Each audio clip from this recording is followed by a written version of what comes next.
Welcome to CBSEasy. Hey everyone, and welcome. If you're gearing up for your board exams, you know this is a super important chapter.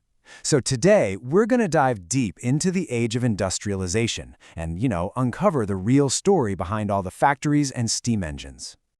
So, check this out. This image is from a music book cover back in 1900, and it's called Dawn of the Century. You've got this angel of progress, and she's surrounded by all the signs of the future. Railways, cameras, factories. This is the classic picture we all have in our heads of industrialization, this sudden, amazing leap into the modern world. But was it really that simple? Was it just like flipping a switch from old to new? Or was the reality, a lot more complicated, a lot slower, and way messier? Think of it like this. That picture is the perfect Instagram post, but we're here to see what was really happening behind the scenes. To get to that real story, we actually have to go back in time before the first factories were even a thing. We need to get our heads around this really key idea that historians call proto-industrialization. This right here is where the story actually starts. So what on earth does proto even mean? Well, it's simple. It just means the early form of something. So proto-industrialization was this massive system of producing things for a global market that was happening way before the giant factories we always think about. And the biggest difference? It wasn't based in the cities. It was all happening out in the countryside.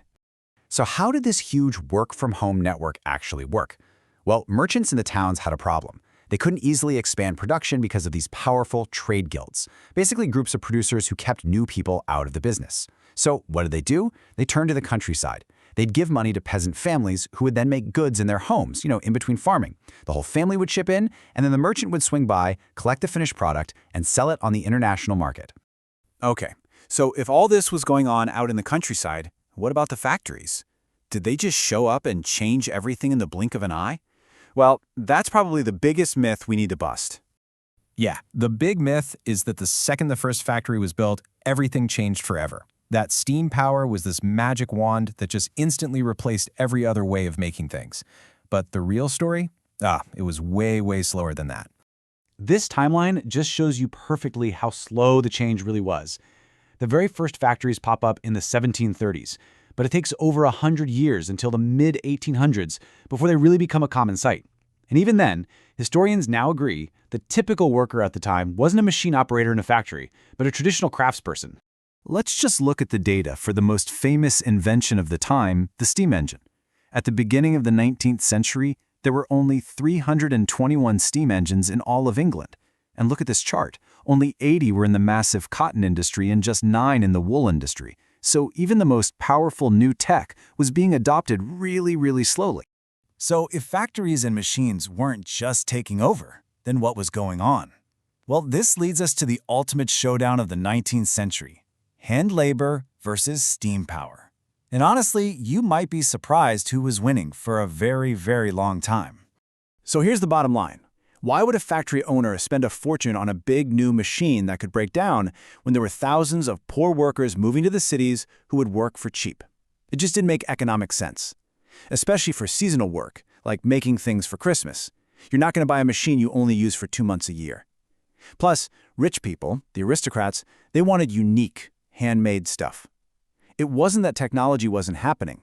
Things like the fly shuttle for weaving and the spinning jenny for spinning were coming out, but they were adopted slowly, and workers often fought against them, fearing for their jobs. And that last point about goods for export, that's the perfect bridge to our next section. Because the story of industrialization looks completely different when we see it from the perspective of India. For many there, this wasn't a story of progress at all. It was a story of collapse. Let's just set the scene for a second. Before the British really took control, Indian textiles were famous. They dominated the world market. Just listen to what this British official, Henry Petullo, said in 1772. He basically thought nothing could ever compete with the quality of Indian cloth. He was about to be proven very, very wrong. So what happened? Well, Indian weavers got hit from 2 sides at once. First, their export markets completely collapsed. At the same time, their own local market was being flooded with cheap machine-made cloth from Manchester and England. They just couldn't compete on price. And to make things worse, the East India Company brought in their own paid agents, called Gamastas, to supervise the weavers. These guys were outsiders who often acted arrogantly, which just led to more conflict and hardship. This one number just says it all. By the 1870s, over half, 50% of the value of all goods being imported into India was British cotton cloth.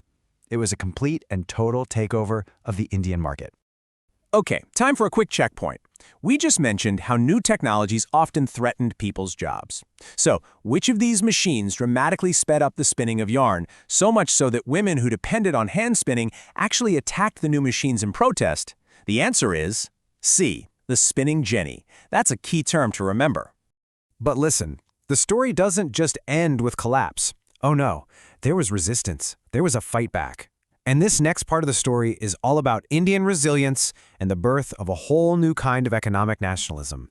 A new class of Indian entrepreneurs started to emerge, setting up their own industries. The first cotton mill, for instance, came up in Bombay in 1854. And then, crucially, as the Swadeshi movement got stronger in the early 1900s, nationalists urged everyone to boycott foreign goods and only use Indian-made products. This gave a massive boost to Indian industries. They started producing more cloth, not just yarns, and their output actually doubled in just 12 years. All right, we've covered a ton of ground, so let's do a super fast, high-yield wrap-up. Think of this as your 60-second revision guide for that big exam question. First, the key vocab. You have to know these. Proto-industrialization, that early system in the countryside. Trade guilds, the powerful city craft groups. The spinning jenny, the machine that sped up spinning. The Gamasta, the company agents. The Swadeshi movement, the call to boycott foreign goods. And the fly shuttle, that weaving innovation. These are your one-mark answer gold mines. And here are your key takeaways. A perfect structure for a long answer. Number 1, industrialization was a slow, gradual process, not some dramatic revolution. Number 2, traditional hand labor stayed king for a very long time, even in Britain. Number 3, India's story was completely different, shaped by colonial policies. And finally, number 4, this all led to both economic collapse and a powerful story of resistance. Got it? So let's bring this all the way back around. We started with that dawn-of-the-century image, right? That picture of glorious automatic progress. But now look at this other picture from the same time called Two Magicians. It shows Aladdin representing the Orient and the past, and a modern mechanic representing the West and modernity. This is really how the industrial West started to see the world. And this is the final thought I want to leave you with.